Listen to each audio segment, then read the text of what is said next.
You know me? Of course you do. That's because I'm famous.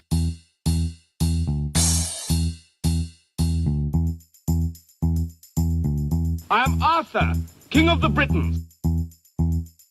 I'm gonna let them know that Dolomite is my name and fucking up motherfuckers is my game. I am Dracula. I bid you welcome.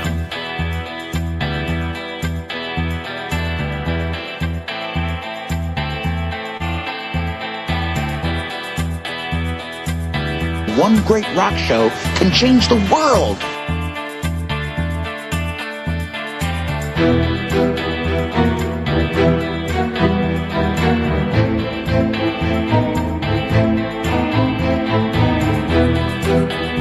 You just mind your P's and Q's, Buster, and remember who you're dealing with.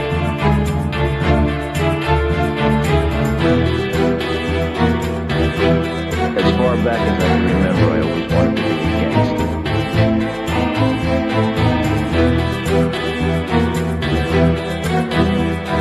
Get in my belly!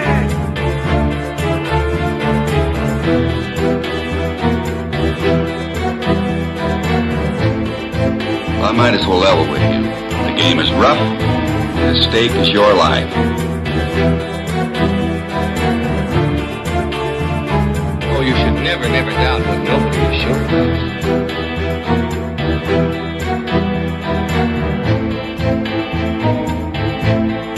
You take the blue pill, the story ends. You wake up in your bed and believe whatever you want to. You take the red pill, you stay in Wonderland. And I show you how deep the rabbit hole goes.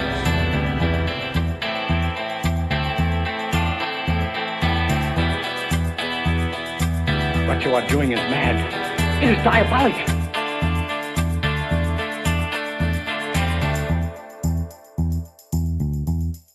And it would have been mine if it hadn't been to those meddling kids.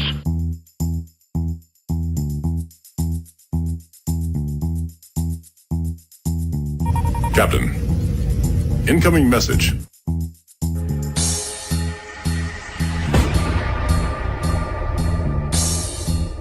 No, I am your father.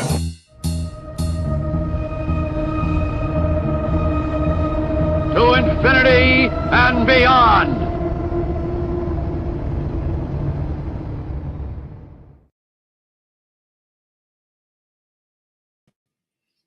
Hello, welcome, ladies and gentlemen. It's the Matt Taylor TV show. Featuring on today's profile is none other.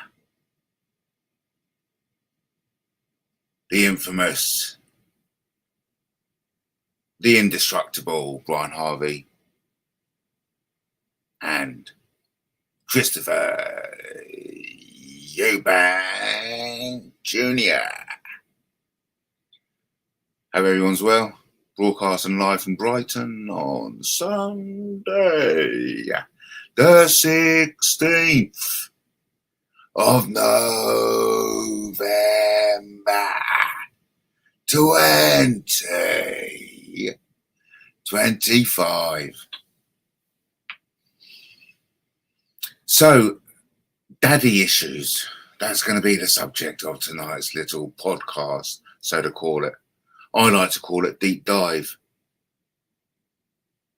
Daddy issues. I haven't actually got daddy issues because I have no daddy. But I am a father. So, and my son is someone who is my father figure. And I think that's what makes me such a successful father, is that I actually look up to my children. I see them as superior to me. I set out to always make my kids equal to me, but actually, when push comes to the shove, you realise that your kids are actually superior to you. And so it should be. That's the rule of evolution. On every turn, you get better and better. And that's the only thing I ask from my children, is to get better and do better than what I achieved. And so, big reaction from the Chris Eubank fight. And as we can see, and I've got the story to tell you about Chris Eubank coming in that little in not so much little, in that white coat. Because as soon as it happened, Lewis just went, fuck you. He just went, no, he's going to lose. I've lost all respect. Lewis just totally lost respect for Chris coming in looking like a teddy bear. And then I was agreeing with Lewis. I was going, yeah, I mean, it's just like, fucking hell, what is wrong with the bloke? But then, you know, some black guy starts rapping on with Eubank. And obviously I do need news. I do need to have spectacles. But Lewis goes, that's 50 cents, that is. And I went, nah, don't. And Lewis goes, well, who do you reckon it is? And I said, oh, it's like some rapper bloke, I don't bloody know. But then again, as I was saying it, I looked and you could see it was. I was like, bloody hell, it was 50 cent after all. And so I said, oh, that explains the coat. Because isn't that the kind of coat 50 Cent would wear? And so I tried to talk Lewis around by saying, oh, I bet what happened, son, was that Eubank had a thing and it was really cold. And he thought, oh, I'm not going to keep warming this. And so, you know, 50 Cent took off his coat and gave it to him to wear in. But obviously Lewis never really brought it. But yeah, terrible. And like Lewis said, you look like a teddy bear coming in. But this is a great little snapshot of Chris Eubank in E17, and our dear friend of our corner of YouTube. I think we're like really are lucky to have Brian Harvey from E17 in our midst, in our dirty midst, if you know what I mean. Yeah, so big day today, as every day is. You may find every day is as big as the day that preceded it. And back to work on Monday, really, isn't it? Not only is it a new week, it's also a new day. Just to progress along the path that we call life. Essentially, that's all we can do on a daily basis. To give it our all. To don't piss the day away. I think that's very important. Do not piss the day away, because the days are too valuable. So you've got to seize on every day and do the best you can at whatever you're doing at that given time. At the moment, I'm going to concentrate on building myself a business in which I'll sell a package to businesses of multimedia set of goods and services, i.e. for £1,000, 6 articles and 3 videos. Build them in a package. Can I say, if you're a business, you know, if you're a printers or whatever business you are, and you want a video that promotes you in the marketplace, I'll be able to come along with my camera, my hardware and software, and be able to make personalized video about you, your company, and your product. And then it's either you can do with it what you will, or I can set up, social media platforms in which I can push this.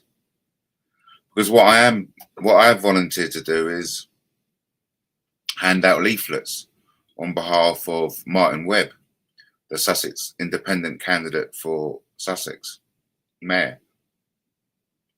And he's got loads of leaflets, and I just missed them today because I was out. I was moving my sister from the nieces back home, moved her pets, picked her up from shopping. So I was out helping my sister, so I missed the post.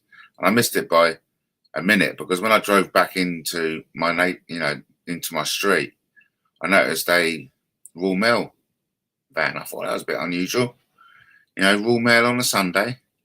But anyway, as soon as I parked up, got in, I saw the Royal Mail ticket. So I did run out really fast to try and see if it was still there, but it was gone. but it's getting here tomorrow. The point I'm trying to make is I'm going to be putting out some leaflets on behalf of Martin Webb, the independent candidate for Sussex Mayor. And so what my plan is to literally walk into the centre of Brighton, to the clock tower, knock on the doors of every business that I come across in the way to town, and that's the cafe, the marketplace, the cafe, the general stores, the library, the leisure centre, the surgery, so every public building and the library, and that's just in Moulsecoomb. So it's going to be busy in Moulsecoomb by itself. I'm going to be on a mission. I am. This is me electioneering again, and I've never really done it like this before. So this is something I'm really getting myself stuck into. And so my destination is to drop off leaflets on the way in the businesses and public spaces on the way to town. And then once I'm in town, camp at the clock tower and just kind of like hand leaflets out to the passers-by and let them know what's happening. Because we Brighton and Sussex need Martin Webb as the Sussex Mayor. And I'm doing everything in my power to get the right people in the right positions to secure our future, our old age, and the future of our children's. Because at the moment, we're turning into a fascist police superstate. And I know pretty much, I don't need a rocket science to hope that everyone's who's listening in or tuning in appreciates the downside of society allowing itself to become a police state servitude nation. No, thank you very much. I lost my trail of thought because obviously I was losing viewers there with my political rhetoric. But listen, things can go awfully right or awfully wrong in the next 20 years. Maybe sooner, actually.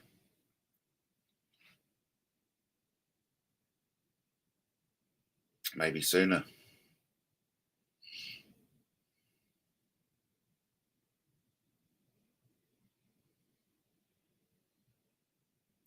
Yeah, so that's going to be my project I'm going to get on with then.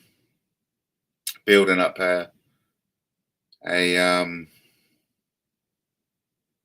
what's the word? An advert to sell my services for £1,000 a gig, so to speak. £1,000 per product. And my product is a media package to promote your business, comprising of 6 articles and 3 videos, which the customer can either upload to their platforms or I can help spread on media platforms, on my own social media platforms. So yeah, it's going to, Taylor Media, Matt Taylor Media. I've already got the email done for it. Taylor Media. That's going to be the company name. I mean, no doubt that'll be taken, so it'll be like Taylor Media Brighton 101, something like that. I don't know. But like I always teach my son, profit is better than salary. And this is something, a market, a unique niche, which I wouldn't mind exploring actually, in that kind of father and son relationship side of YouTube. The daddy issues, because what we've learned over the weekend is that there are definitely daddy issues between Chris and Chris. Definitely daddy issues between Connor and Nigel. And you can even extend it to Eddie Hearns and his dad, Barry. And it is ultimately a night of father and sons. And I didn't realise daddy issues, it could well be such a big sector. I mean, a lot of young men are committing suicide, and something has got to be associated with their fathers. Of course, you know, as my audience know, my mother's philosophy was no father was better than a bad father. It certainly worked for us. And so, yeah, that will be something I'll be interested in developing further. Concentrating on the father and son relationship. Because I certainly like to think that the secret to my relationship with my son is that I've always treated him like as if he was my father. You know, and he could handle it. He could, of course he was. As I tell him, I look up to him, you know. As I tell him, he's the closest thing I've got to a father figure. And it seems to work out because he's a very level-headed and wise, you know, teenager. What I like about my son is that he always makes the right decisions. And it's actually a talent. It really is. I think Lewis is definitely a thinker.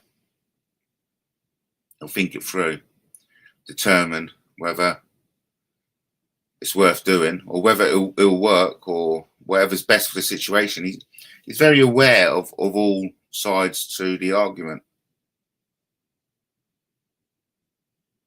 And once he's weighed it up, he's ready to go. And that's reflective in his fishing, from the way how he casts, the hook he uses, the bait. All very calculated and set to get results, which is nice to see.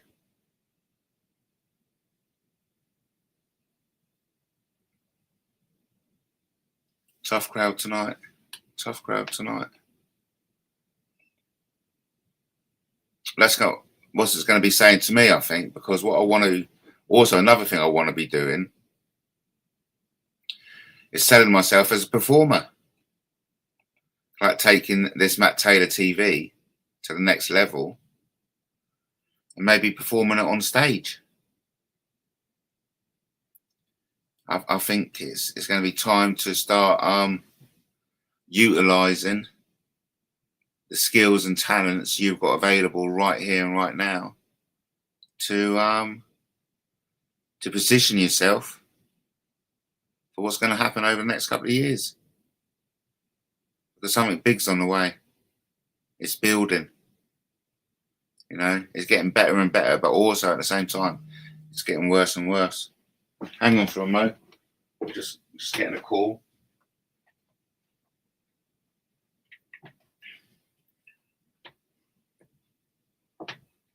Oh, no, nothing important. Nothing important.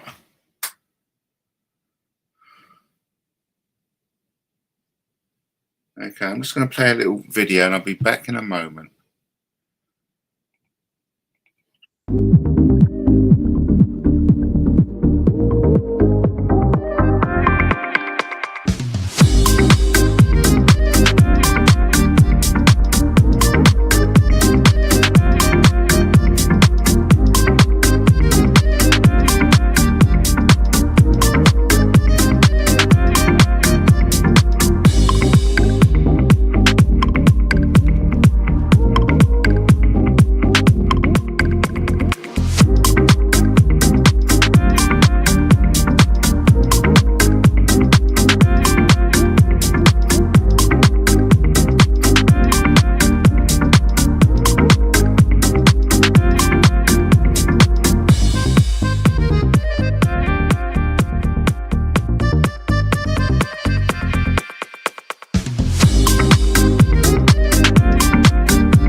Welcome back, ladies and gentlemen, whoever is out there.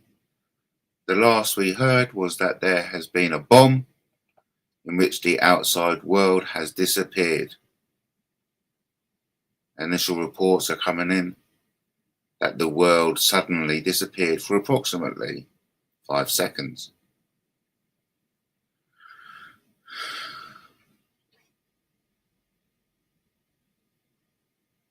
Well, anyway, I'm very proud of my video I produced today with Grok and the astronaut over the Earth. Very happy with that. And I'm looking forward to utilizing my skills and make me some money. Because I can apply all my talent and artistic eye to make bespoke videos for people's companies, for whatever company that is. And I'm sure, and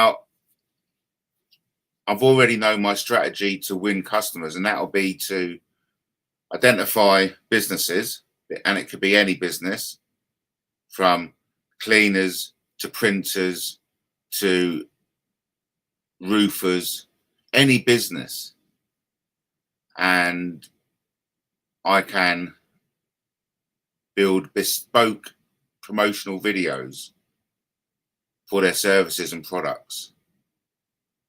So I'll actually turn up with my camera and I'll film what I need to film. And then with my equipment at home and the software available, I'll be able to make sleek, slick, sick promotional videos tailored specifically to companies, services and products. It's going to be awesome. And alongside of that, I can write the copyright for all the products that they sell. So like I said, a package of 6 articles and 3 videos for £1,000.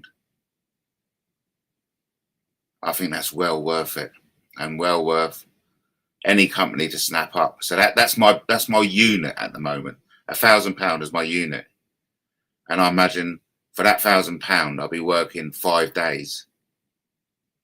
I'll need 5 days to produce 6 articles and 3 videos. I think that's fair. So I'm looking forward to jumping in with that, getting that off the ground. And quite frankly, it's ready for Christmas, isn't it? It's knuckle down, conserve your money, don't spend too much. Try and get some Christmas presents now. So, you know, if there's anything out there that you think, oh, Auntie Betty would like that, start snapping up Christmas presents now, because now's the time to do it. Before you know it, it'll be Christmas Eve, and you haven't got Aunt Sally anything. Okay? It's going to happen, people. The end of the world is coming. Well, the end of society as you know it, as we know it. There's going to be a reset. And it's not going to be the reset that you lot think it's going to be. It's going to be something totally exotic, mate. Honestly. It's going to come out of left field. Trust me. Trust me. It's going to come out of left field. It really is. And I do want to shout out to Danny Tomo. I think what he done by proactively going over to France and seeing it from their point of view is absolutely second to none.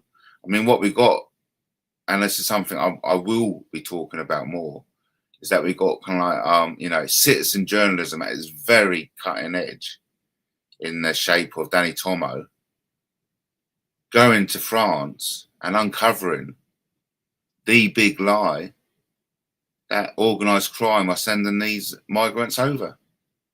Well, as we have seen from Danny Tomo and his mate, that is not the case. As they have adequately proven, it's government sponsored, and it's the governments between France and England.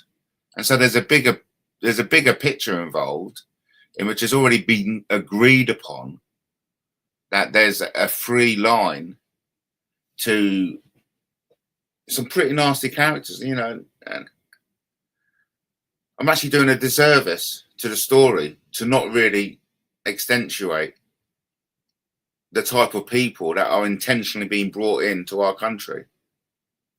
And it makes you wonder whether, if not a ginormous kind of like terrorist attack is going to befall our country. I really do, honestly. I scare for the future with the way our governments are acting against our best interests. And of course, it all started with the big lockdown. Of course, it did. And we're still in, you know, in the ring, round 2 of what's going to come, you know, next.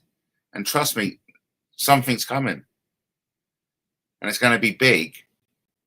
And now's the time for that discernment, where you have to discern with what you are seeing is real. Exciting times. Of course there will be. Definitely times worth living in, that's for sure.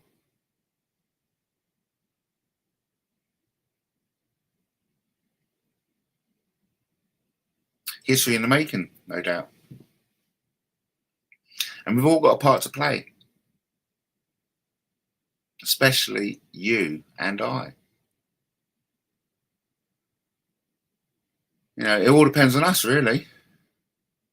Because at some point we have to be aware that we may well be picked to represent humanity, and on our own conduct, be it judged by persons more superior than you and who also have a power to get rid of you. And so it's up to you, if you're plucked out of earth to represent what humanity is, for the sake of all humanity, you've got to be of good conduct and person. And then again, that goes on to what is good conduct of person. Well, you know, we all know what it means to be good. To be good, we've got to get closer to God. And that's just like an authoritative figure who says, if I'm telling you not to do something, and if you do what I'm telling you not to do, you're going to be in trouble. And of course, that's littered through the religious doctrine, isn't it? Of course it is. So, and I stand by that. There's laws, but also there's common laws. There's man's laws, where you just do what you know is good and what feels good.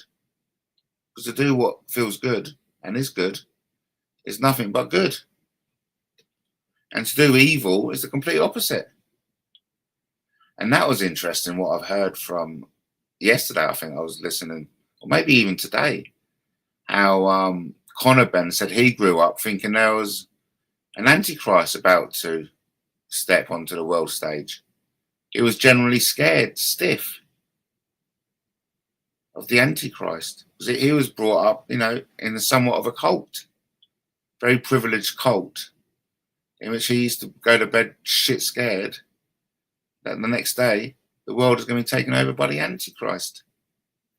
They've all got daddy issues. That's what they've got. I mean, Conor Ben and Nigel Ben never used to speak or get along until Conor was 18 years old. I couldn't imagine that. Crikey. As a father of myself. You know, and I think that's something I'd like to explore. Because I certainly haven't got any daddy issues. Well, maybe my only issue is that I haven't got a daddy. But then again, is that really an issue, or just a fact?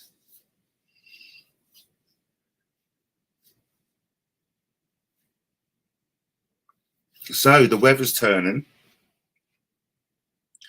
and I'm looking forward to going live from the water feature at the bottom of Wild Park, because especially after heavy rains, which a lot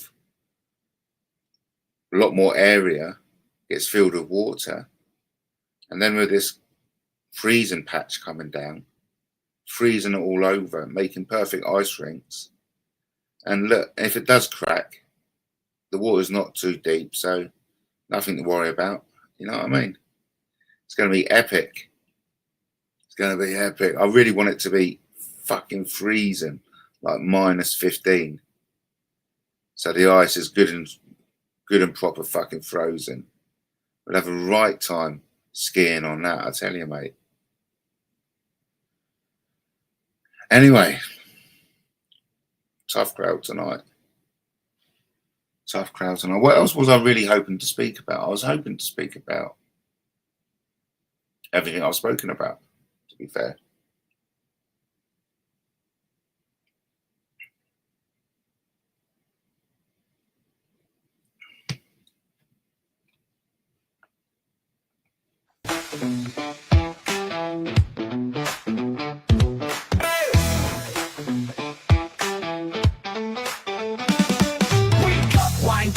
Hit that screen, MattTaylorTV's the place to be seen.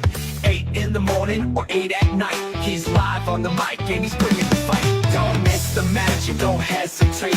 Set your reminder, don't be late. It's truth, it's fire, it's raw debate. The 8 o'clock show, yeah, it's first rate. Don't be late, we're starting at 8. Click that bell, don't tempt your fate. Subscribe, stay woke, elevate. MattTaylorTV, let's communicate. Don't be late, we're starting at 8. Content so sharp, it's cutting like slate. Tune in live, don't procrastinate. It's 8 o'clock, let's dominate. From Brighton streets to global screens, Matt brings the heat, no in-betweens. Twist and truth, news and flair. If it's happening now, he's already there. Click the bell, get that ping. When the king goes live, you join the ring. Chat's alive and minds engaged. Matt Taylor's voice, center stage. Don't be late, we're starting at 8. Morning or night, this show is great. Tune in sharp, activate. MattTaylorTV's your perfect gate.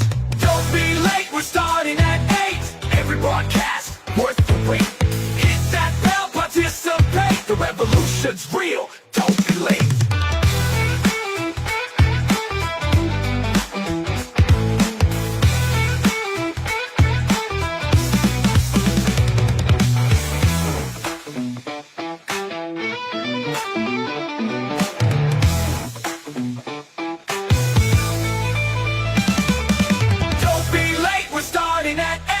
Every broadcast, worth the wait. Hit that bell, participate. The revolution's real, don't be late.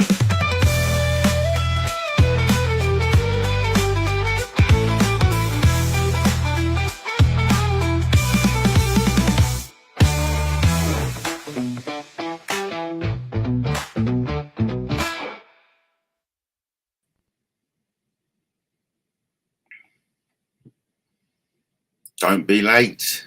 Starting at 8. Catching us on YouTube. Thanks ever so much, everyone, for tuning in. Make sure to check out the blogs going past the bottom of the screen. Always something to make you laugh. And of course, that's primarily what the show endeavors to do. Just brings a smile to your face, that's all. And, and of course, to entertain you with this cutting edge entertainment. I love the latest promotional video I've done about the astronaut in space. Yeah, actually, I do get immense joy out of creating videos with the technology available at the moment. It's an absolute blessing. And I think it's time to utilize that now and go corporate. And that's something I'm going to concentrate more and more on. Because, Lewis wants a moped for 17. And, cars, it all costs money. And I think at the end of the world, that's the best place to take advantage of the changing monetary system going to go on. Because like I said, something big's going to happen soon. And it's people who've got a certain type of wealth will come through the other side. You've got to be wealthy, but it's got to be a certain type of wealth. And that's something for all of us to decide. You know, it's all going to come down to everyone's personal journey from now on. You can't picky tail on somebody else's success. It's sort of private judgment that we all have to go through. And it's going to be interesting to see who we see on the other side. Because a lot of people are going to succumb. Let's just put it that way. So a new week ahead, a new week of possibilities. Opportunities come, doors open. Some doors are shut. Of course, with a gentle knock and a game plan, you can get in anywhere you want. Because it's all about desire. You need to do something before you got any chance of doing it. So that's what we all have to do, is identify what it is we want to achieve. And so in that way, we can ensure we can build a game plan that achieves what you want to achieve. And I think my my media promotion deal is a very good package. I think it's a very good package. I mean, because what you got thrown in is also that social media element to it. So not only am I filming it, making a video of it and providing the articles to promote it, I'm also pushing it out on social media. How successful that is anyone's guess, really. But ultimately, my unit is for specified services that are not infinite, that are infinite. They've got a beginning and an end. Yeah, so I'm looking forward to work. I am going to work with AI. Of course I am. It'll be silly not to. So I'll be working with AI to come up with the promotional material, the business plan, pros and cons, so to say. And all systems go. Because ultimately, that's what life's there for, isn't it? It's all systems go. Let's bring it on. And I mean, going back to Chris Eubank, he done a sterling night of putting it on the line, so to speak. Because you know that kind of Ben was ready to kind of like do him some damage, and we watched the whole night. That, you know, boxing is about doing your opponent damage. I mean, I know some people out there, you know, love it, but I certainly would prefer watching it. But it's actually quite very barbaric. It's reminiscent of the amphitheater in Rome, in ancient Rome, all getting around, watching people batter the shit out of each other. You know, have we really gotten any better, any more civilized than what we were doing 3,000 years ago? Yeah, 3,000. I've had 1,000 on the usual 2,000, and that's the thing that I love about our calendar. You know, I just don't get how we're even using our calendar. But it's because we don't know when it began, don't we? We don't. That's the point. So yeah, you got to do something like that. Yeah, I get it. I suppose it's as good as Zany. So, you know, we're just in a long line of history, playing our little part. I love it. I am interested in making a bit of money now, going corporate. It's all very well using my talents to entertain you, you know. Like I always used to say, it's all well and good writing the book, but it's getting people to read it. That's the hard part. It's all very well making this cutting edge original content, but if nobody's watching it, well, what's the fun in that? You've got to obviously have belief in your product and change the marketing. And my product are my skills and my computer skills, my editing, my video making. Because bear in mind, I have been to film school. So I know how to use a camera. All that with my media experience over the last 20 years makes me a perfect representative for your company as its media manager. I think it's going to make me a lot of money. I'm going to be a very rich man. So that's something I can start implementing on Monday, which is only tomorrow. A new week is upon us.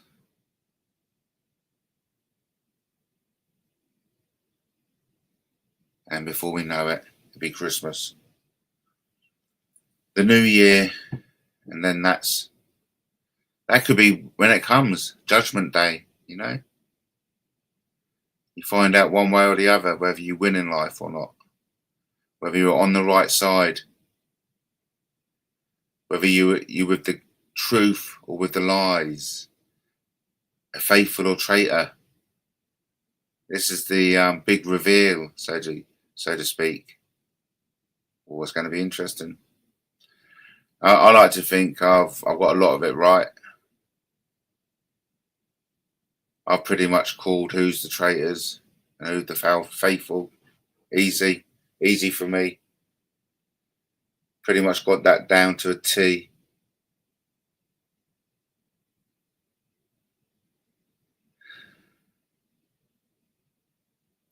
But listen, what is there to say except hip, hip, hip, hooray. I've always got something to play here. Here is a political broadcast on behalf of Martin Webb for Sussex Mayor. I made a comment about wanting to use common sense if I get elected to be mayor, and somebody called me out quite rightly, and I said, well, what if your common sense isn't the same as mine? And they said that we want cold hard facts used rather than common sense. So it got me thinking, what do I mean by common sense? Here's what I mean. I think if you've been in business 40 years and you've had things go wrong and things go right, you learn a lot, and you learn a lot more from the things that go wrong. It's when you've spent decades sitting in meetings where people are trying to bullshit you, sell you things, trying to make you think something that isn't necessarily the right thing to think. It's when you've been bombarded with facts. Some facts are useful, some facts are irrelevant, some facts are absolutely critical, and you need to learn to not miss those ones. So I think common sense is what you get after years and years and years of processing all that information, when you know what works, when you know what doesn't work, you know when someone has an agenda, you can tell when they're not telling the truth. It's all those things rolled into one. So whether you call it common sense or gut reaction, that's what I think I will bring to this role. So let me know what you think in the comments. Is common sense a real thing? Is it useful?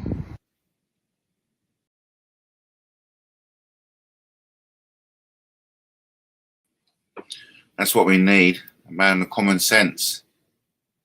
And Martin Webb is definitely getting my vote to be Sussex's next mayor, to be Sussex's first democratically elected mayor. And so what I want to be able to do for Martin is to be able to tell him specifically where his leaflets went and where they were picked up.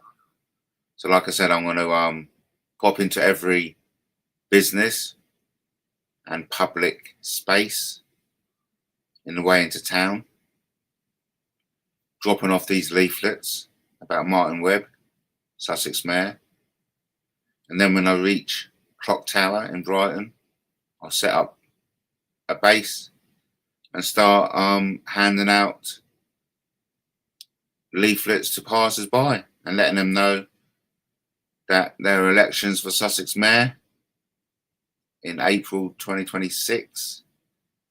And, you know, it's imperative that we all vote for Martin Webb to be our Sussex Mayor, because the alternatives is just a ball S.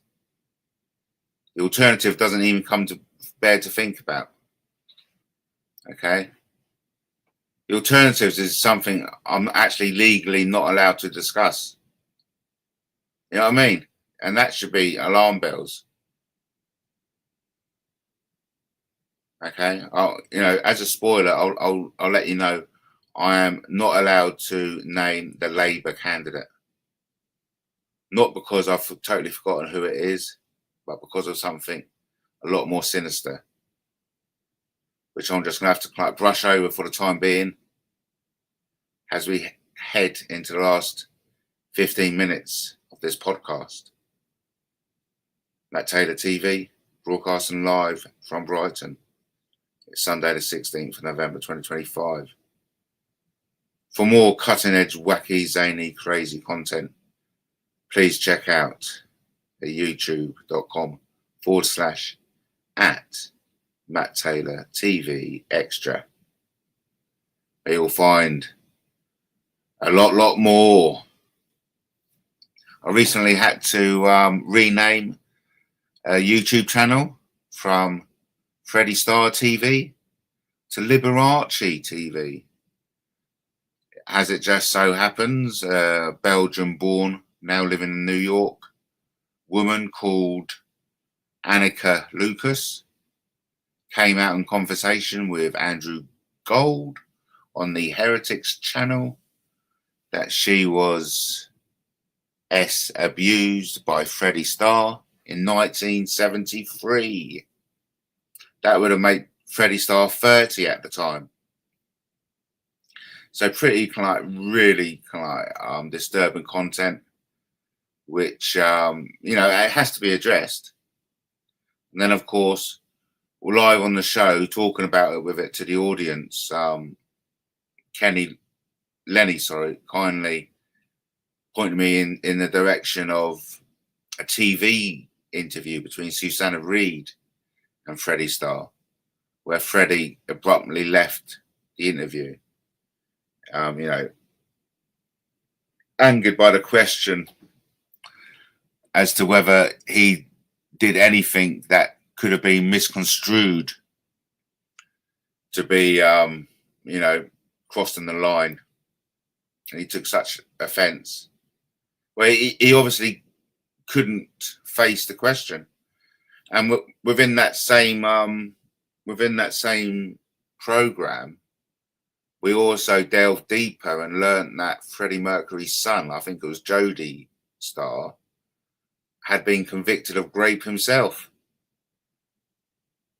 You know, treating his partner with total disregard. And then, of course, we had the testimony of a daughter. So I do believe there was up to Freddie Mercury left 6 children. And then there was a daughter which was terrified of him. So the man wasn't a nice man at all. But my initial interest was a book I read about The Soul Must Go On. And it was like a book about one of Freddie Starr's neighbour and best friends would start getting channeled messages from Freddie Starr via a clairvoyant, you know, a medium. Sorry, I can't really speak properly. And for me, it was proof that there was a life after death, because there was Freddie Starr talking to his neighbour and friend from beyond the grave. And I saw it as a very convincing book. But then again, I have been accused of being naive growing up. Not so much, I mean, there's a difference between naive and gullible. And I said I was accused of being naive. Now, call me naive if you wish. I just feel as if there's some truth to it. And I've generally forgotten what we're talking about anyway. So whatever I've just said, I think there's some truth to it. I've actually forgotten what subject we're talking about. So whatever may be going on at the moment can't be held against me. All I do know is we've got the last 10 minutes of the hour. And The question remains, have you got daddy issues? I haven't. But I tell you who has. Connor Ben and Chris Eubank Jr. They've all got daddy issues. I managed to kind of like sidestep that whole thing, and now looking in as someone who hasn't got daddy issues to a load of kind of like men just a touch younger than me, as if they can young enough to be my younger brothers, and older than me, old enough to be my older brothers. They've all got these kind of like underlying issues that seem to be hurting them still, which I haven't got. I mean, I've got my own issues. And I think that may put me well placed to kind of like talk to people, especially the type of man that Eddie Hearns was talking about this weekend, the type of man who's lonely and he feels suicidal and there's no hope for them. I could be able to fill that gap now of concentrating on this father and son culture relationship and becoming an expert on that subject as someone who hasn't got any daddy figures. Hooray for me, because you lot appear to have, and it's actually quite fascinating. And I find it fascinating because I've also got a great relationship with my son, who I actually see as my father figure. It's a strange one, but work it out, you know, and we can all work it out together. So everyone, what to watch out for next week? So it's just going to be the cold, isn't it? That's what it's going to be. Are we going to play out with this? Okay, this is a blast from the past. This is. How long? Let me just see how. You how tell them. You don't ask them politely. You tell them. You drop all the charges against the veterans. I think they did actually.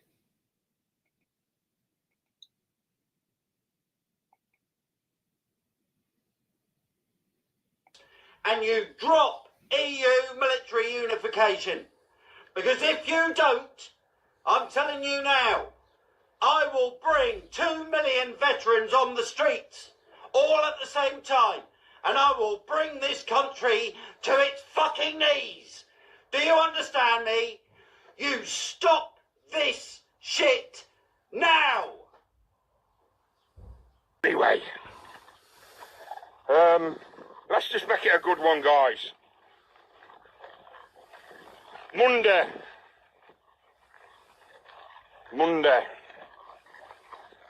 Nobody gets in or out of Parliament, period.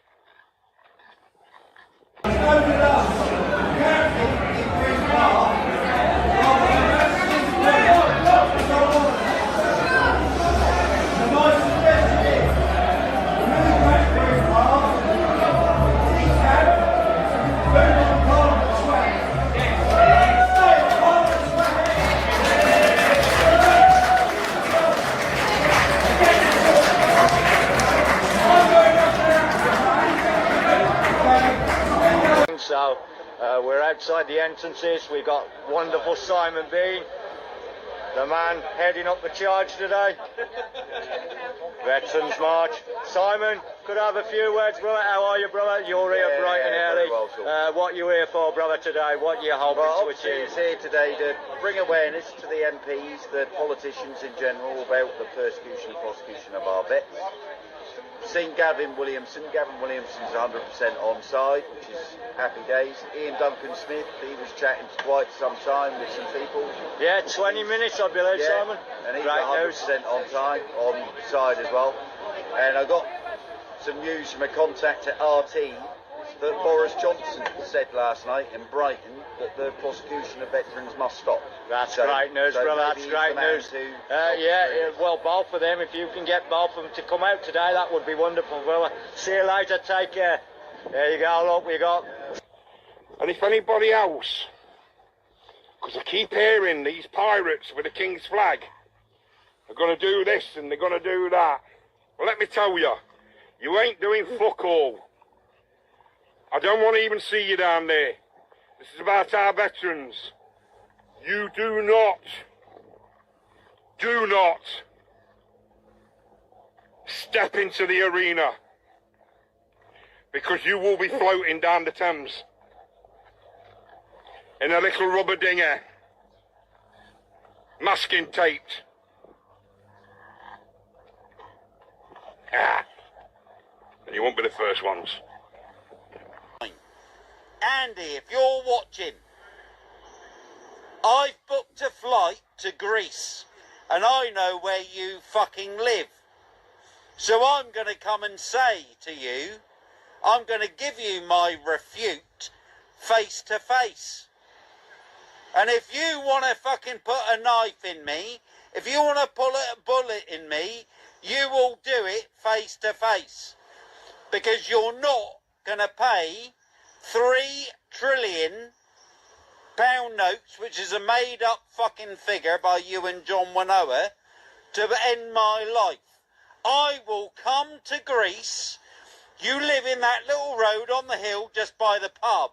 I know exactly where you are, because I've done my research, and you keep telling me, do my research. Well, I've done it. And I'm coming for you, Andy. And I am going to wipe you out. I am going to put a knife through your fucking brain. Do you understand me, you cunt? I am coming for you. And there's nothing you can do about it. Hello. I'm gonna put a knife through your fucking brain. I'm coming for you. And there's nothing you can do about it. Over to the hero, Danny Tomo. So this is a video I'd hoped I'd never have to do. But after what's just happened to me, I feel like I have to. As I was walking back between Park Green and Trafalgar, people were walking past me. Danny, hi, Danny, saying hello to everyone as I do. And then I saw ahead of me there was a group of probably about 6 or 7 people in it. And as I walked past them, all right, Dan? Hello, yeah, you're right. Turned around and had my phone in my hand. And the next thing I felt a punch sweep past my head. And the next thing, another guy swung for me, and another guy swung for me, and there was now 3 or 4 of them attempting to hurt me, to assault me. And so I staggered back, and what the hell's going on here? You know, completely surprised by what was going on. You know, asking them why. What are you doing this for? What's this about, lads? You know, this is how we do things. If you're gonna do this, to do it one-on-one. You don't just send 4 of you. You know, the big lads. They were big lads. So they told me to go, and I said, I'm not going nowhere. I said, I don't care if you try and beat me up as many as you want. I said, I ain't going nowhere until you tell me why you've just done that. And give them my phone back. And then obviously one of them shot off, and the other one shot off, and there was a few of them left there, and they took my phone. And on that phone is all the stuff that I've been doing with Telford, all the information I've been writing in, all the numbers from the police. I was up till 2 o'clock this morning helping to try and secure a safety for a family in Telford. All that information was on there. I knew I needed that phone, so I was very vocal about getting the phone back. The phone was gone, and I said, "What is it that I've done?" And they said to me, "You're bullying Tracy Blackwell. You rang Tracy Blackwell and told her you didn't care that her kids were dead, that the kids were dead." What are you... Was to resolve it, okay? And so, here it gets good. Listen up. There's me, relaxing, slowly getting to sleep, coming to peace with everything that happened today. And I'm sure I saw lights approaching me, you know, like, can't be.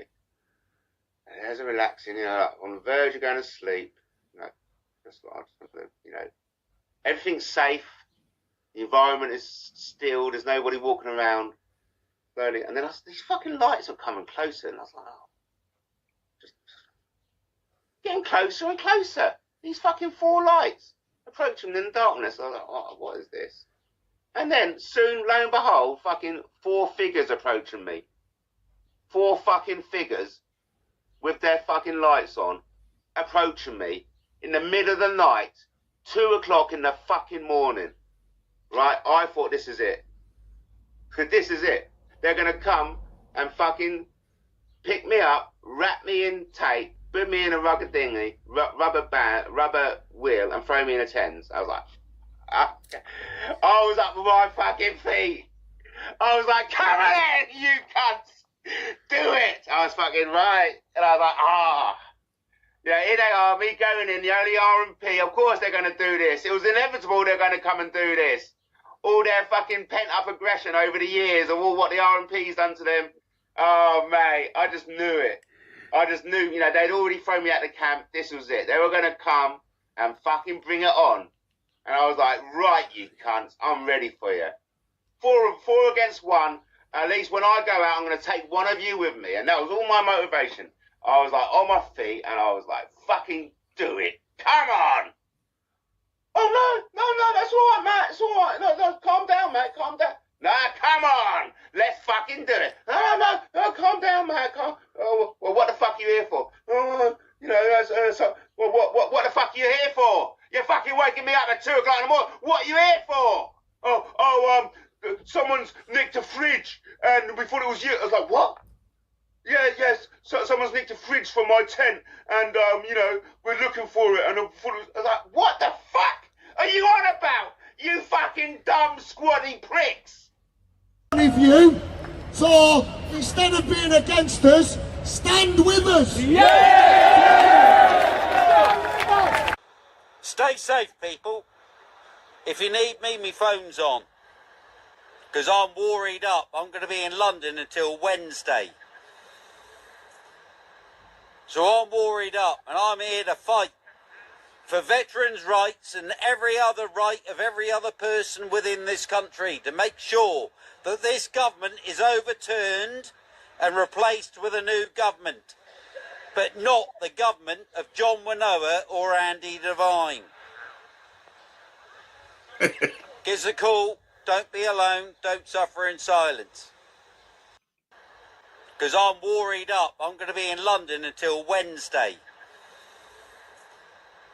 So I'm worried up and I'm here to fight for veterans' rights and every other right of every other person within this country to make sure that this government is overturned and replaced with a new government, but not the government of John Winoa or Andy Devine.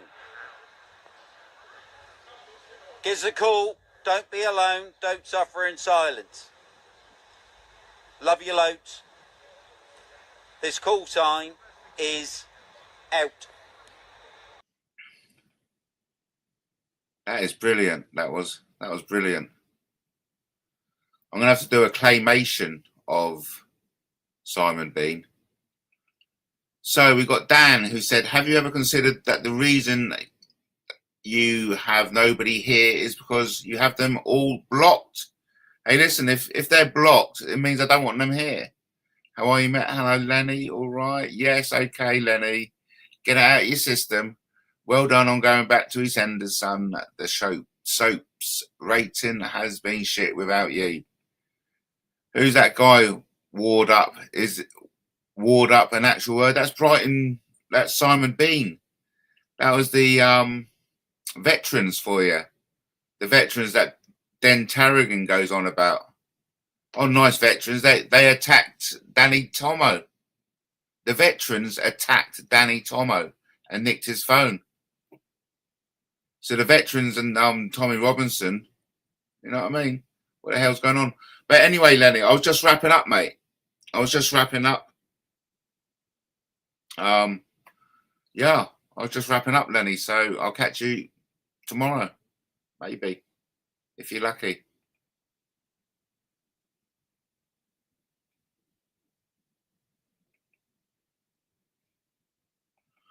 Simon Bean, but why did he throw shade on your mate? Oh, because of Den Tarragon.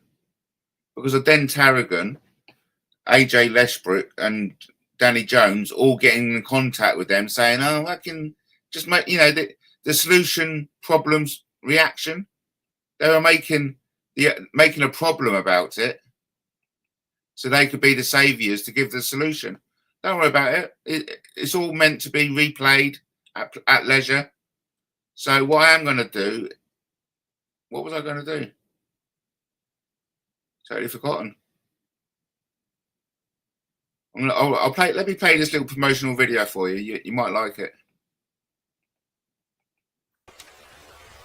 Excuse me, do you know where the closest China shop is, please? I am Oz, the great and powerful. Who are you? You know me? Of course you do. That's because I'm famous.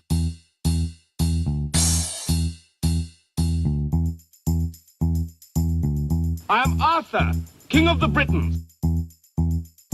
I'm gonna let them know that Dolomite is my name and fucking up motherfuckers is my game. I am Dracula. I bid you welcome.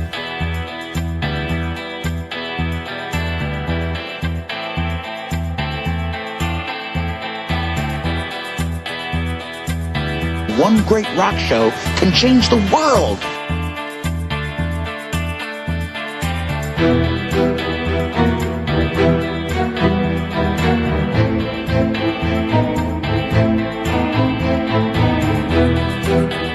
You just mind your P's and Q's, Buster, and remember who you're dealing with.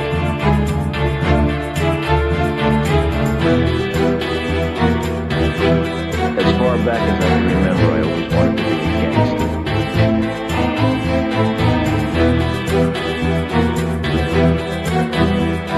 Get in my belly!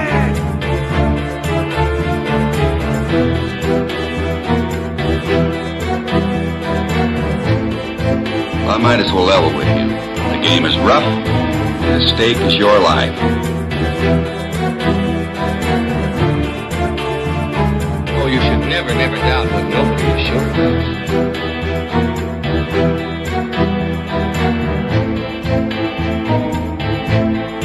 You take the blue pill. The story ends. You wake up in your bed and believe whatever you want. You take the red pill. You stay in Wonderland. And I show you how deep the rabbit hole goes.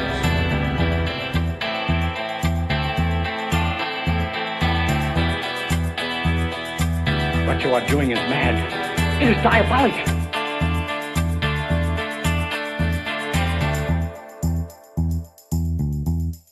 And it would have been mine if it hadn't been for those meddling kids.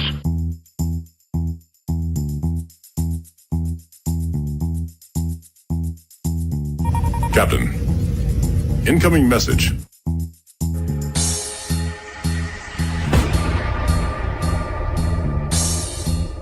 No, I am your father.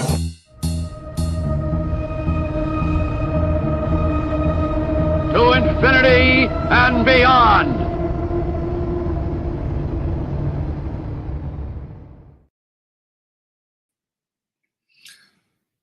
I mean, I love making that. It brought me happiness and joy making that video. And so why not? You know, why not just stick with what you're good at? So I'm planning to start up a business, Lenny. Corporate multimedia packages. I'm talking about 6 articles, 3 videos for £1,000.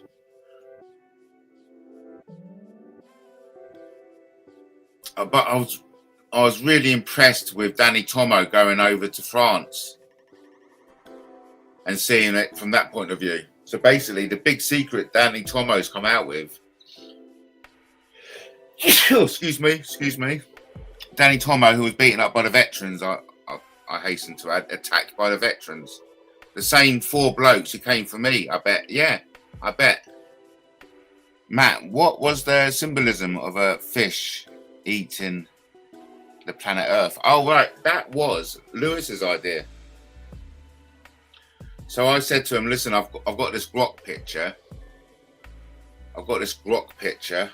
What do you recommend? And it was Lewis's idea to have a kind of more of a worm come along and just gulp it. Yes, Danny Tomo. He's done great. He's gone over to France and seen. Oh yeah, so that was the big reveal, isn't it? Thanks for getting me back on track. How there is no organised crime bringing these immigrants over. It's actually government sponsored. You know, the French are dropping these immigrants off by the coach load across 77 miles worth of coast. Well, you got to get and start moving, Lenny. You know, don't get depressed. Okay, do a little bit every day. But you have to do something. So get out there and keep moving. Do you know? I remember you commented how you like me out and about. When I'm looking forward to going to that water feature in World Park, because over the next couple of days the cold weather's going to come in, and I'm looking forward to doing a bit of ice skating, mate. It's going to be fucking epic. Anyway, over to Lenny, who says, have you seen the state of Marseille's immigrant drug gangs? No, I haven't. I mean, my big fear is that they turn. Is that racist of me to say?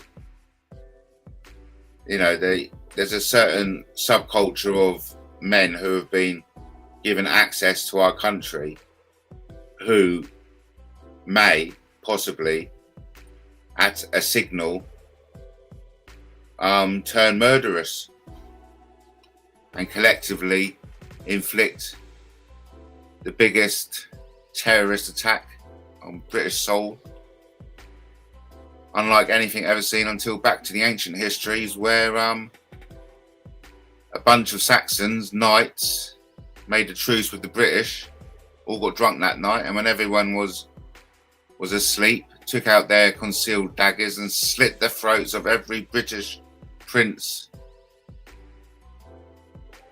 They left a few to live to tell the story. Well, when I see you out and about, it's inspiring. Oh, that's good to hear, mate. These Marseille lads don't see themselves as French, of course. It's all about family. On the contrary, they hate France. It's a mess, right? There you go. So there is a bigger picture, and these plans are discussed and agreed upon at the B2B, you know, you know the one I mean, the Bilderberg groups and the other Davos type meetings. That's where all this is sorted out. You know, it's all a big club, blah blah blah. We've had the old saying. Surely, if a country grants you a roof and food, you shouldn't hate the country that takes you in. Exactly, yeah. But it feels more like a targeting. Danny Tomo has done some brilliant work. I mean, credit where credit's due. Him going out to France and showing us what's happened from that point of view, and giving us evidence that we can see and hear that it isn't about organised crime. It's actually government sponsored. I mean, this changes everything. This changes the whole ball game. Hello, hello, hello. Yes, we are live.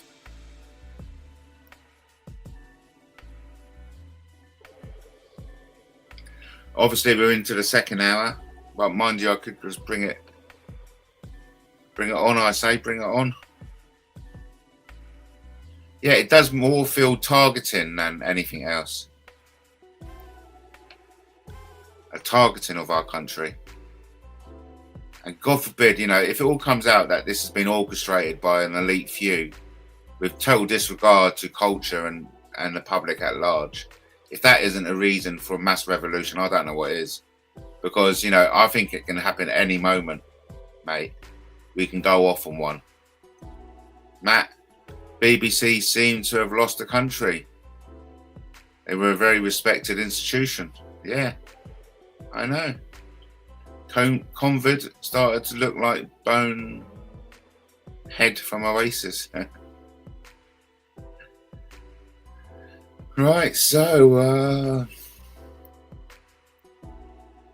all changed tomorrow. New week. The heating's going on, isn't it? The heating will be getting on. Work that on. And then like knuckle down for the rest of the future. Really. I think it's you know, batter the hatches from now on, because massive change is upon us. What's next with Eric Eubank? What happened there? There seemed to be some interference with the steady flow of the narration. We'll have to look into that. We'll get tech to look into that interruption of gibberish. Do apologise. Let's start again. What next for Eubank Jr.? Opening a laundrette in Brighton. What a funny joke from Justin. There we go, everyone. That is a classic from Justin. You see, you don't get this level of humour anywhere else than MattTaylorTV, which actually keeps to the promise of delivering a wacky, zany, crazy content that you won't get anywhere else in the whole wide galaxy. So, for the second time, what next for Eubank Jr.? Open a laundrette in Brighton? Absolutely terrible joke. Of course not. It'd be more like a gym. And that could be a quiz, actually. So we've asked so many people, what would Eubank Jr. open after giving up boxing? Will it be A, a laundrette, B, a gym, or 3, a stables? I think it's funny. Does Convid know you're shooting a few scenes for EastEnders in the Nigel Bay's Dementor story line? Oh, shut up. Oh, fucking hell. Will Eubank open a beautiful laundrette? Oh, is that implying that you... Right. What is the reference to the laundrette about? Lenny's son. Ben battered him. Especially, well, took him to the cleaner's, son. Eubank's heart not in it anymore. Oh. I don't think he had I think his heart was in it. Because at the end, Lenny, the end scene was brilliant.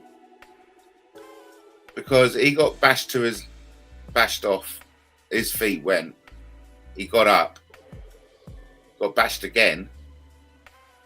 And then as he got up then to go back for more punishment, the round ended. But you just see him standing there ready to take more punishment. And I don't know, it's quite endearing, really. Come on, Matt. Sean Williamson is a dead ringer for you, Matt. Oh, shit. Mate, there's some people who don't like being compared to stuff. So it's all very well you playing this little banter, right? But I know people that if you compare them to someone, they'll have a right body drop, may even ring the police on you. So, yeah, it's funny, but it's a sore point for me, mate. And for reason you don't quite understand. And for the same reasons that something happened in the camp with Eubank that he's not prepared to talk about. There was obviously a setback, that has been kept back. Get it? There's a setback that's been kept back. Lenny's son, who do you look like? Asks Justin. Who do you look like, Lenny? Give us a clue.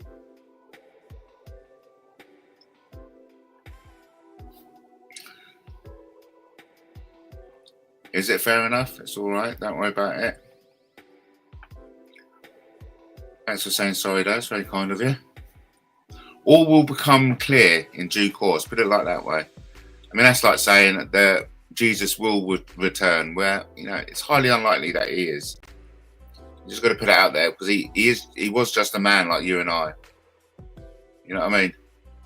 There's a difference between nasty insults and a bit of banter. Well, is there? Is there? Somebody's nasty insult can be seen as a bit of banter, and someone's bit of banter can be seen as a nasty insult. By the person who gets it. Lenny looks like that character from Simpsons. I look like a fat Dan Aykroyd these days. Oh, that's giving me an idea. So we've got a reference point. We've got a reference point to visualise Lenny. Oh, Lenny, God forbid you ever do your own YouTube channel and put your voice out there, because I'll capture it and I'll turn you into a claymation. Matt, do you seriously think I dislike you? Why else would I come on the show and chat? I seriously don't think you dislike me, no.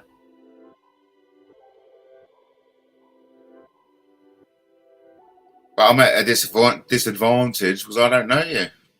Still, it doesn't matter. It doesn't matter, Lenny.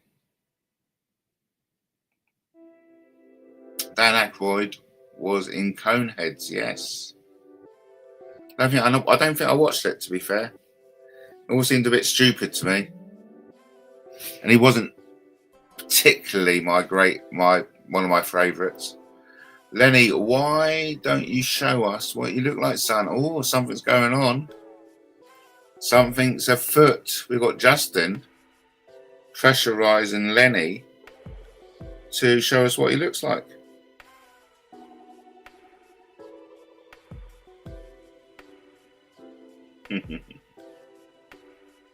Another nice comment from Andrew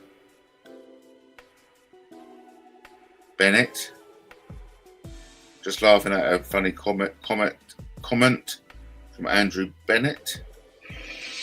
So, any ideas for different variations on my astronaut hanging over the world will be greatly received. Over to Lenny, who says Brian Harvey's mate Booby Doo has a new Brian video. Really? Booby Doo, all right. This old chestnut again. Reveal yourself if you've got the bottle. Yes, that is the old chestnut again. It's only fair, Lenny, son. That's me in my avatar, Lenny. There we go. Convid, I'm on Selby here versus Trump. Convid, I'm on Selby here versus Trump. Yes, Matt. That's my Tarzan impression. So, it was a good weekend. Glad it's over. I've got a big week ahead of us. But you know, every week is a big week. Convid, your beard is impressive. Yes, it is, isn't it? Okay. Definitely so. Definitely so. It's always nice to find what you like to do and do it with gust and enthusiasm. And I'm certainly very blessed to be able to bring you cutting edge entertainment that you won't see anywhere else. Oh my God, and all that kind of stuff. I think I'm going to concentrate on the father and son relationships. Oh, is she? Right. Is Kelly Brook in the jungle giving you thoughts? I'm not watching it this year. I don't watch conventional TV. In fact, I haven't got a TV in my room. In my house. Great beard, banter, love it. I've got a monitor. There's a difference. I've got a monitor is different to a TV. If you don't eat bugs, you could take a slice of Jelly Brook. Know what I mean, Matt? No, I don't. Oh, right. No, I don't. Jelly Brook. Jelly. Oh, a nice bit of jelly. Yeah. Jelly off Brook's belly, eh? Hey, stop it. Stop it, Lenny. Stop it, Lenny. Oh, yeah. Oh, right. Jelly Brook, as in Kelly Brook. Gorgeous. I knew who he meant by Brook. But jelly, I like the idea of eating jelly from Kelly Brook's belly. You know what I mean? Anyway, let's move on. I just want to play you this. To MattTaylorTV and see the light, the starlight. Oh, wasn't she lovely, eh? Kelly Brook or Vienna? Don't know who Veneta is, but Kelly Brook all day, every day. Lenny's son. I stood next to Kelly Brook when she came out of a restaurant with her then boyfriend, Danny Shipperani, the rugby player. Lovely. Mint Viennetta is divine. Oh, it is nice, isn't it, eh? It is nice. It is nice. Some lovely traditional chalk ices over the weekend. Chalk ice on the stick, but it was brilliant. Much better. Yeah, we had a nice night. Me and the boy. Nice boxing match. Always good to watch. And oh, we got another. Let me get back to that.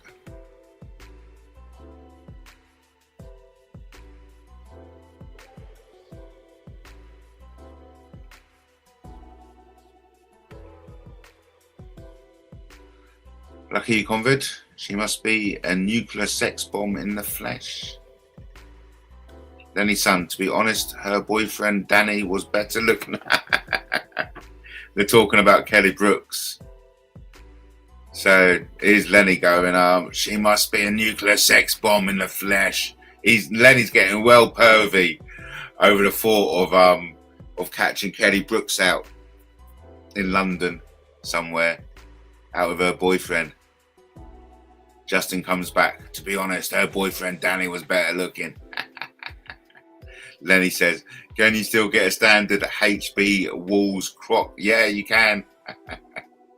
Chalk ice. Oh, I love a bit of chalk ice. Kelly Brook. Stop it, Matt. Come on. We love a bit of it. Let's tickle our balls.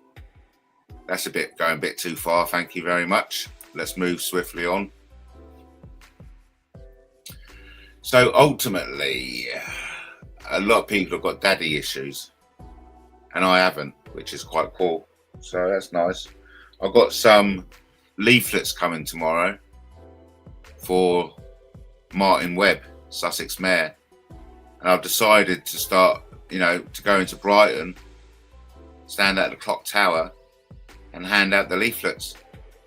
The Magnum must be £5 now. Fucking hyperinflation, terrible, isn't it? Eh?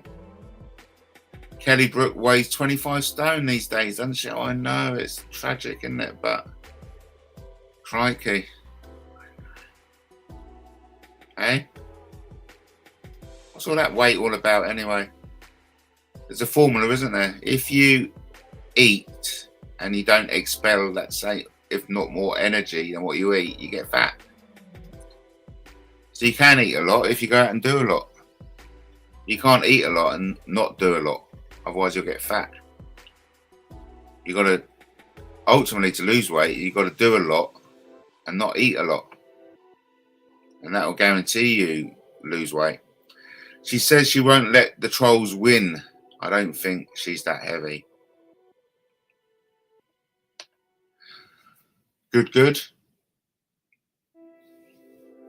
So, of course, the big question on everyone's lip, isn't it, is will there be a trilogy?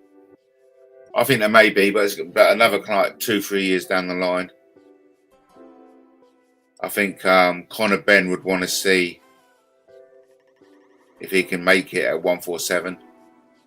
It surprised me, actually, a boxer, going into boxing so quickly and changing all his strategy just to get a 147. But if that's one of these trends, isn't it? The boxers get into snooker, and then all they want to do is get a 147. But I reckon Conor could go for the 147, and I think it'll be a great frame of snooker. Matt, size 0 or Sempic skeletal girls are the real issue these days. God, that was hard, Lenny. Sorry, mate. I'll just brush aside that, really, if you don't mind. Bloody hell, mate. So are these all birds on I'm a Celebrity? So has that started, has it? I don't follow this kind of stuff.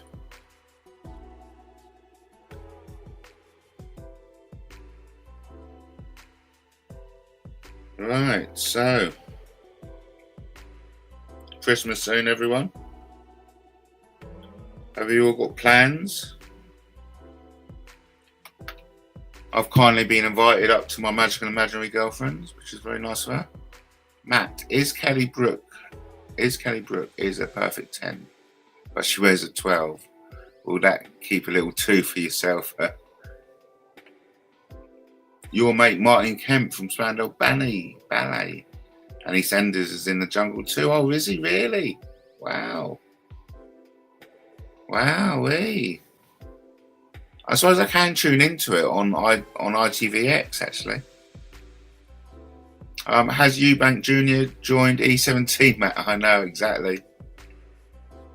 I mean, look, was I right to say, because once Lewis saw Chris Eubank in his, like, a teddy suit, that's what Lewis described, he said he looks like a teddy bear, right? Lewis was like, fuck him, he's just like, I've lost all respect for Chris Eubank, he looks a right twit. Lewis was like, fuck that bloke, mate, I don't want anything to be associated with him. And I tried to like talk Lewis round when I realised it was it was 50 Cent. That's something 50 Cent would wear. Yeah, because I thought there had to be something more to it. He couldn't wear that fucking robe intentionally. I thought, oh, there must be a story behind it. Well, it's really cold, and Ice-T says, "All right, buddy, wear my coat," you know, because that's something 50 Cent would wear. And I thought, oh, it makes sense now. If that coat was 50 cents, then it'll make sense. Otherwise, what other possible reason could Chris Eubank be wearing that atrocity for? Because when he stepped out of the car with his dad, he was wearing this really nice twinkle back starlight magic top. Looked really suave and sophisticated. Just a kind of top I'd like, actually. But when he came out wearing that, I mean, please. Martin Kemp is 11-2 to win it. All right, okay. Didn't know Eubank Jr. could sing. You'll be surprised. He's got a man of many talents, actually. Lenny's son, he could do the backflips, maybe, yeah. Brilliant fight though. I thoroughly enjoyed it. I just thought Eubank was going to unload at any round, you know, but I thought he was really going to unload in the 10th, 11th, and 12th. But no, it was genuine that Eubank just never had it in him. But you know, it's still an achievement. He did get knocked out actually in the 12th, and that was brilliant. It was good to see him like that because it's, you know, you can say with confidence that Ben outboxed him on the night. But of course, you know, Chris has got his own defence. He's got his own story yet to tell. Something didn't go right in the camp, and we'll find out in due course. You know, let's just be patient. Let the dust settle. They've already got a backflip guy. Great picture though, isn't it? Eh? Isn't that a great picture? Love it. That's gonna be iconic. I may get Grok to work on that. I may get Grok to get Harvey strangling Chris, but no doubt Grok won't let me do that.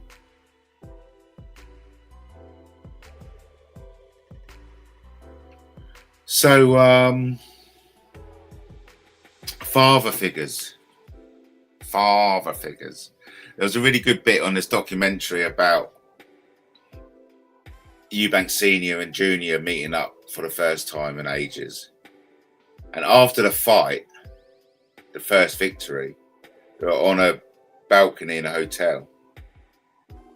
And Chris Eubank said how much the fight surpassed our fight, which I had with Nigel, and that you're a legend, son, you know. And you could see there was a big smile on Chris's face, and that was all he wanted from his daddy, you know, that kind of respect and acknowledgement.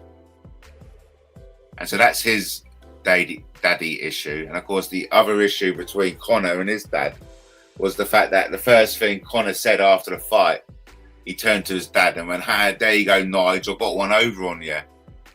So another daddy issue thing. And then I heard a lot of stuff today from Conor that he grew up in somewhat of a cult, believing in the Antichrist, going to bed scared the Antichrist will take over the next day. Eubank Jr. never really recovered from my local boy Billy Joe Saunders. Yes, teaching him a boxing lesson a few years ago. I know. what's Grok? Now Grok is not Eubanks, Elon Musk's AI. So you get it on grok.com. So it's Elon Musk's Twitter AI, X AI. And on it, there's this imagine feature in which you can turn a picture into a 5 to 6 minute video, more like 6 minutes. And so it builds a little 6 minute video based on your prompt. It's absolutely brilliant. I love it. It's free to an extent, you know. Convid, best BJS, best him nearly a decade ago. Exactly. There you go. They're talking about boxing. Eubank Jr. also lost to George Groves. I didn't know that. Billy Joe jogged past me during COVID, Lenny. He lives in the next town to me. Matt, they grew up where their fathers were national heroes in the boxing sense. Very interesting. Living in your father's shadow wouldn't wear on you. Yes. I know, it must have been. And it's fascinating because, you know, I'm totally alien to that type of scenario. And I think that it would be a nice little area of the internet I'd like to share, you know, this daddy issue subject, only because I find it so interesting and that I haven't got any myself. And I think my own relationship with my son, in which my son is actually my only father figure I've got in my life. And as a consequence, I've always seen him as superior to me. I intended to see my children as equals, but they proved pretty quickly that they are actually my superiors. And I've treated my children accordingly ever since. And hence we've got a lovely relationship. Billy Joe has put on mad weight now, retired. They all do. So, I mean, you know, we all saw even Ricky Hatton, how much he ballooned up. Tyson Fury. And there's a lot of people who haven't, you know, Nigel Benn, Frank Bruno. And then we have Tyson Fury ballooning from fit to fat. He hasn't been back to fat for ages lately, though, has he? Yeah, but for me, it's obviously the weight issue boiling down. Obviously, took it out of him because I was very surprised that Eubank didn't unload, and it was obvious now that he didn't have any energy to unload with. Okay, you know, Frank Bruno seems to have shrunk. Yes, but yeah, he does, doesn't he? I mean, he's getting on now, isn't he? Approaching the 80s, surely. But we all shrink with age. Bizarrely. Oh, another thing I want to do is hang around rich people. So that's a little sideline I'm going to get into. You know, where do rich people hang out? Because I fancy hanging around rich people. Hang out with the riffraff, so to say. You know what I mean? Only joking. Only joking. Come on now, calm down now. Calm down, you. Calm down, you. No need to be like that. No need to be like that. Thank you very much. Goodness gracious me. So, coming up to a new week. Always new opportunities. Okay. You should see about, on average, making it up as I go along, about a dozen opportunities a day. Okay. You've got about a dozen opportunities a day. Sometimes that can vary to double or treble. Okay. It all depends on where you are and what's going on. But on average, a handful of opportunities that you can take advantage of every single day. And it's up to you to recognise these opportunities because they're there. A lot of time people don't recognise them. But if you follow my easy to follow, comprehensive, how to be a winner course, you will succeed where thousands of other people don't. But I can't tell you about this because apparently YouTube has got guidelines on promising something you can't deliver. Lenny says, always liked Frank Bruno, seemed personable on interviews on TV. None of his kids became boxers. Oh, interesting. This channel is just about fried. Thank you, Dan. Oh yeah, and Dan, thank you for the initial comment. That's very kind of you. It was nice of you to care. Nice of you to care. And I mean that sincerely. For me, YouTubing is all about kind of selling myself as a radio presenter. Like saying, listen, I can do a certain length of time by keeping the conversation flowing, keeping the airways static, keeping them live. And so I love the prospect of hosting an hour to 2 hour show and being the sole person responsible for keeping the conversation flowing.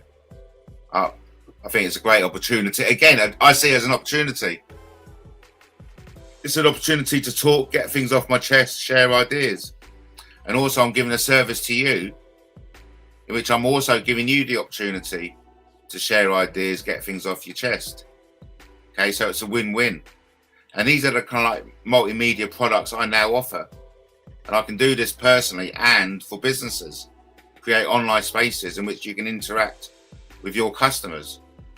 And we can do that by a whole variety of ways. You know, we can send out a link to all your customers and being invited to a private Zoom meeting in which you can speak directly to your customer base.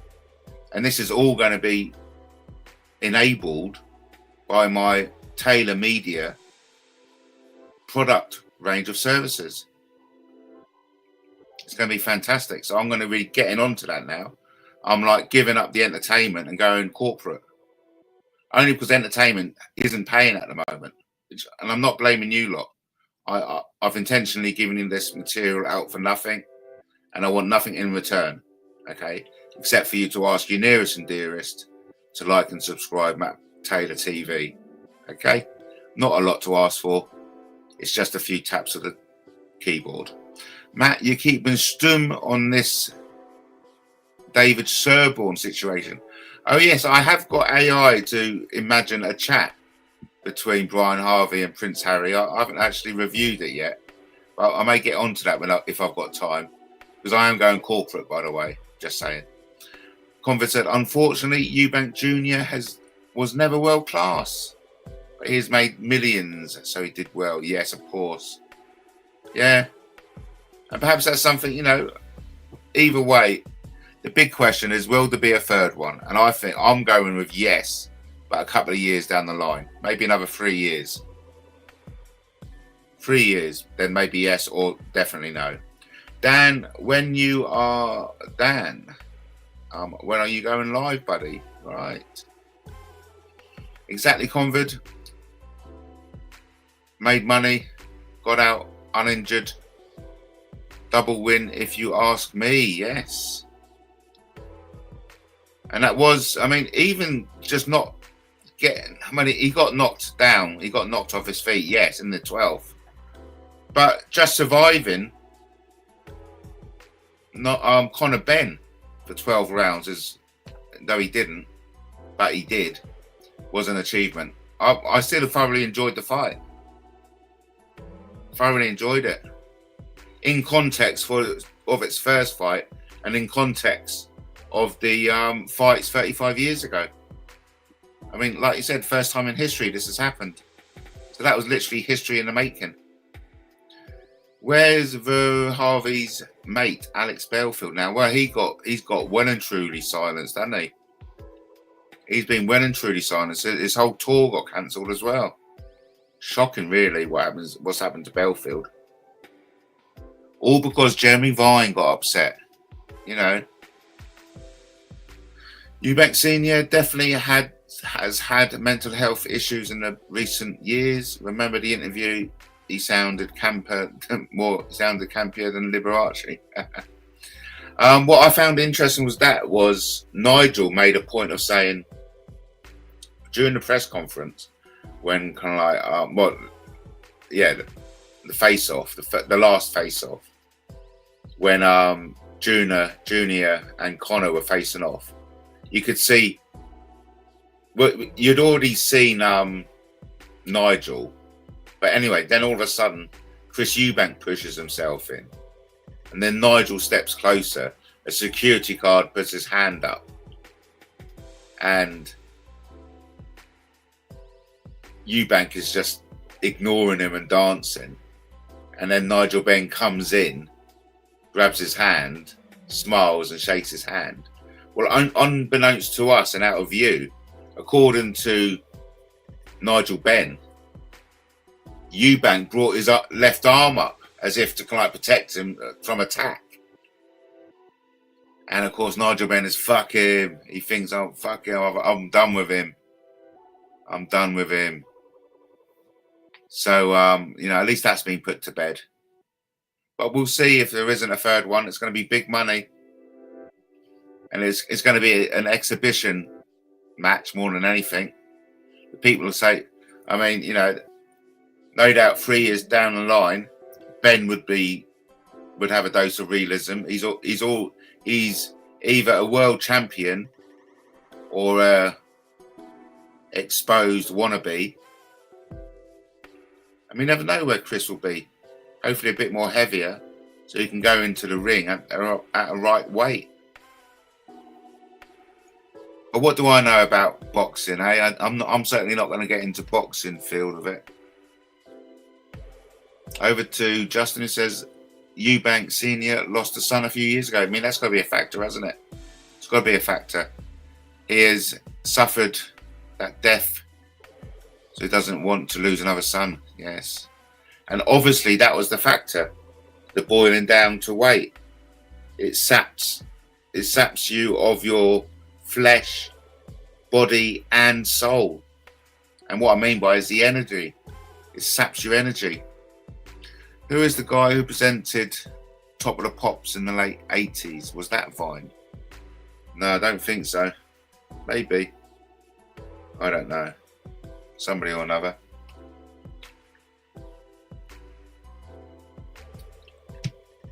Oh, I saw someone flashing up David Icke's new book. Yeah, I think Sean Atwood was flashing up David Icke's new book.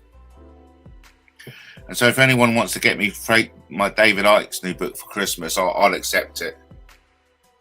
I'll accept it. I've already got my girlfriend to buy me a Book of Dust by Philip Pullman. Eubank Senior's going to the cruiserweight to take on 2 beatings off Cole Thompson. Wasn't good either, right? It was mullered in those fights, really, by Cole Thompson. Eubank Senior going to the cruiserweight, about the 10 stone anyway, wherever it is, to take 2 beatings of Cole Thompson. Wasn't good either. He was mullered in those fights. Oh gosh, they'd be maybe worth watching again. Those kind of fights. In fact, I'll take a call.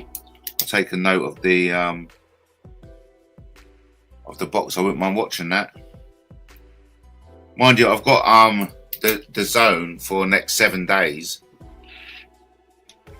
I'll have to. I'm going to cancel that, of course. Unless I may watch a few more fights and get into boxing. See how I feel, See what goes with the flow. But either way, Christmas is coming up. Had a lovely weekend with my son. Very good. His first kind of like real boxing experience was Conor and Eubank. Now he's had 2 like boxing experiences. Cole Thompson was an absolute beast, Matt. His nickname was the Cat. Wow, fascinating. Looking forward to seeing the fight. It's brutal, mate. It was brutal on Saturday night. The canvas was covered in blood from the previous 6 fights. You know, and I think the last fight was Azim versus Scooby. And then there was a fight before that, this Catterick. Yeah. And then there was this Black Panther fight in a Brighton boy. The Brighton boy got whipped.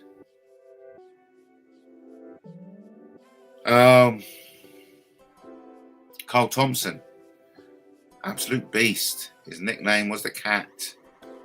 Well, Carl Thompson must be an old man now. Yes, we're all getting on, aren't we? We're all getting on. Who can forget when Eubank Sr. nearly killed Michael Watson in the ring? Oh, terrible, wasn't it? I was talking about that Scooby. Scooby got hit out of the ring yesterday. Eubank Sr. had some balls going up to Cruiser. Crazy bastard. What was that? The 8 deal with the Sky? Was that part of that? That crazy multi-million pound Sky deal with Sky, doing 8 matches or whatever you call a boxing fight. 8 fights, of course. Poor, I know. You know, poor old Muhammad Ali. Look at the state of him when he died. He was a shaken wreck. Poor bloke. Feel for him. Feel for him, mate. I'm just going to play a little promotional video. It's only a short one. Oh, who, man? Just kiss me.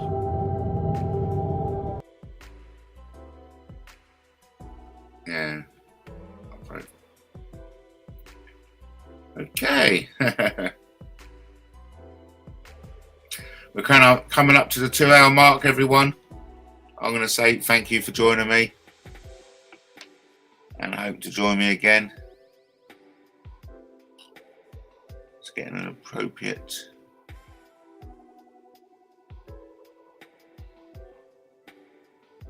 Getting an appropriate video to... No.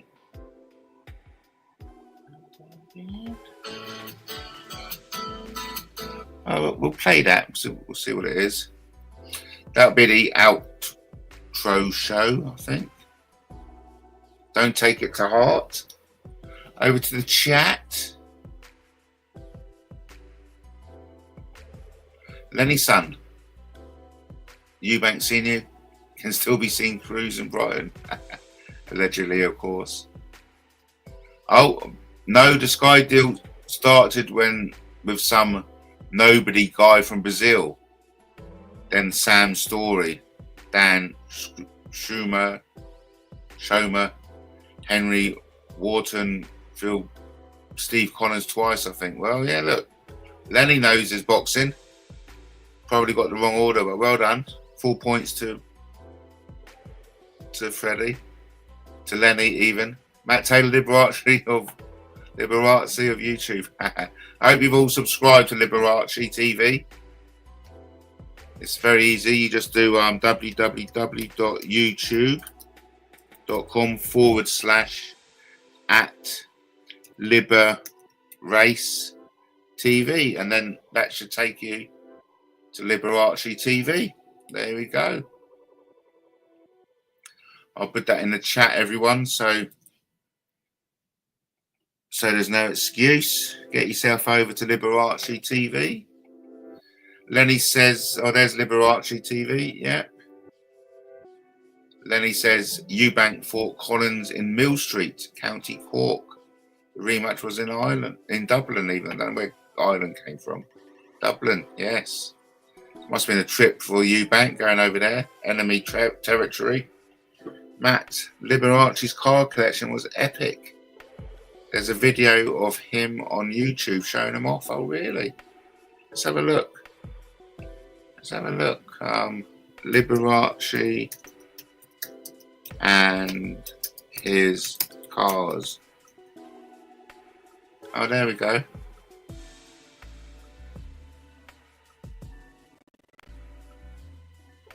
Here we go. Let's play it. I think. Thanks for the suggestion, Lenny. Quickly play that. Thank you. Tony was on fantastic form last night, Matt. He's a legend. What was that all about? I know. I think that it was the night before, wasn't it?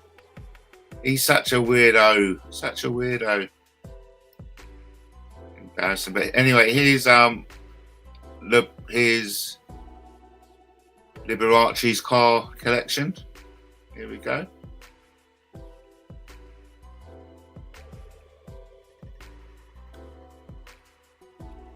The most elaborate car of my car collection is this custom Landau Rolls-Royce limousine.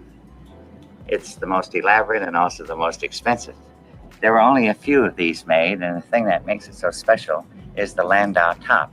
Would you like to see how it works? I'll show you. Would you mind showing them how it works, Bob?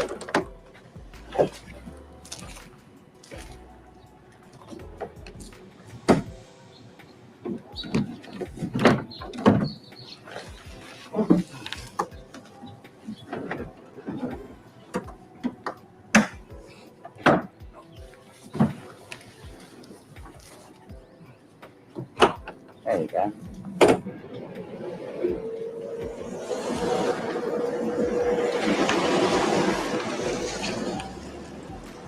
This is car number 3. And as you can see, it has piano keys going all along the side of the station wagon. And the license number is 1 piano. The 4th car is a custom-built Cadillac limousine designed by Durham. There were 2 of these cars made.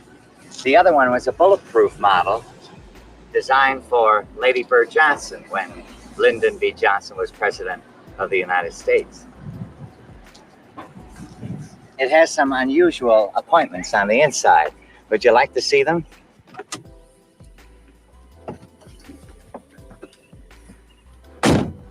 I had a bar designed for this car by Coachcraft, who does work on Rolls Royces.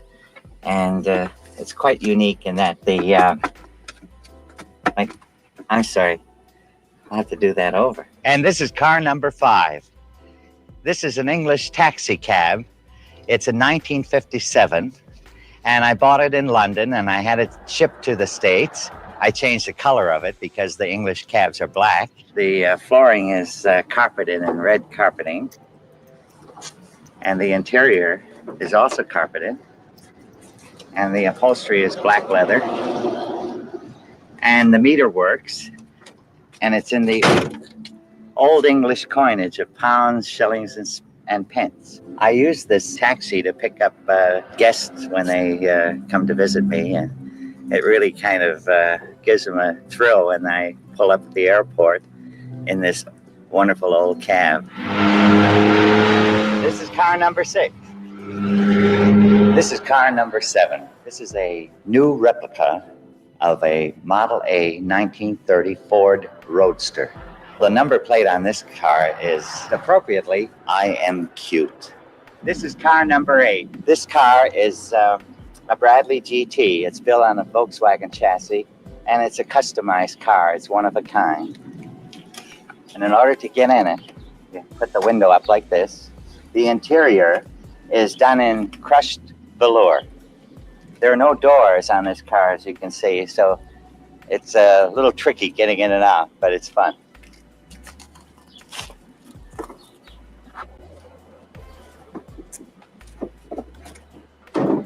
Well, I showed you some of my pet toys and my cars, and I've come to the conclusion that I'll have to put this little sign up somewhere in my home. The difference between men and boys is the price of their toys. What do you think about that? The difference between men and boys is the price of their toys. Brilliant, loved it. Let's just watch one more little video about the gay rumours, and then I'll pack it up. Share screen. Here we go. Liberace about gay rumours. This should be interesting. This is all a first for me. This is. Let's go here. That one. Bish bash bosh. Bing bong. I love kids, and I think the regret is probably that I didn't have children. There was never a Mrs. Liberace, except for his late mother, for whom his devotion is well known.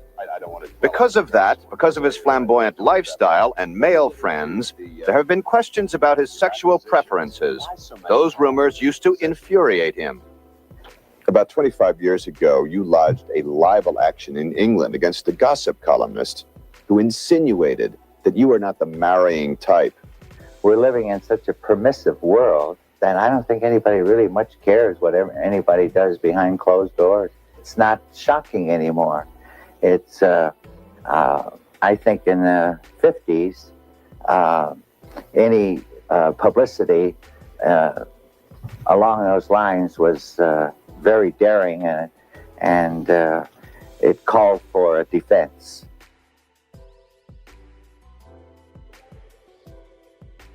Fascinating, indeed. He was a genius. Listen, everyone, thanks ever so much. I'm going to wrap it up now. Liberace was as big as Sinatra and Elvis back in the day. No bullshit. You know, I agree. I mean, I was very aware that Liberace was the best of the best.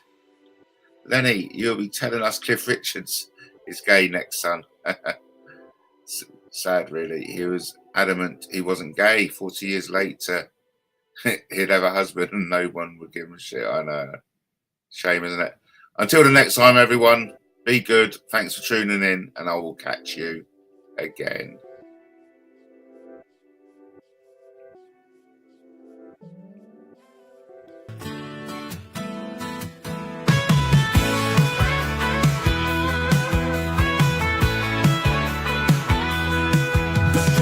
Up in the description, yeah. Chat's moving faster than a nervous tick, yeah. Lenny's talking about 9/11 and the Taliban's reign. Lady J says, don't you say that name again. Hoy Violet screaming about the child maintenance too. Mandy Marlins asks, how was your day, how are you?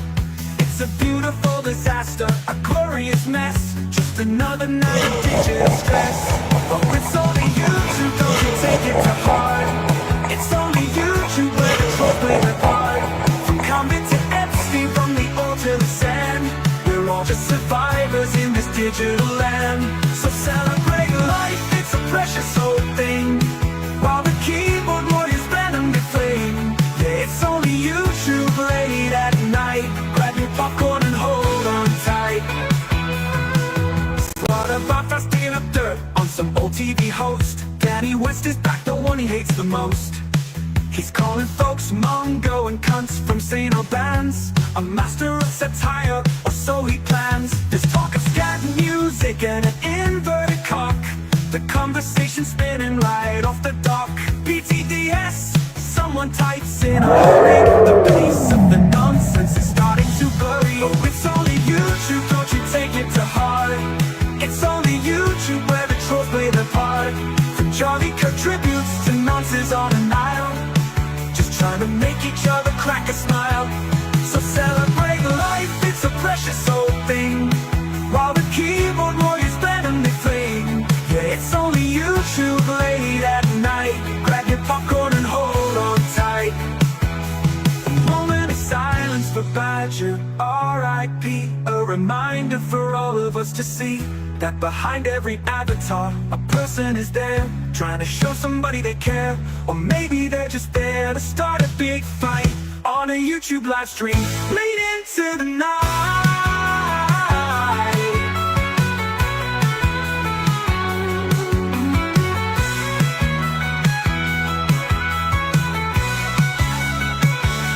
Oh, it's only YouTube, don't you take it to heart. It's only YouTube where the trolls play their part. It's only YouTube, just pixels and light. Thanks for joining me, and good night. There's love in the air,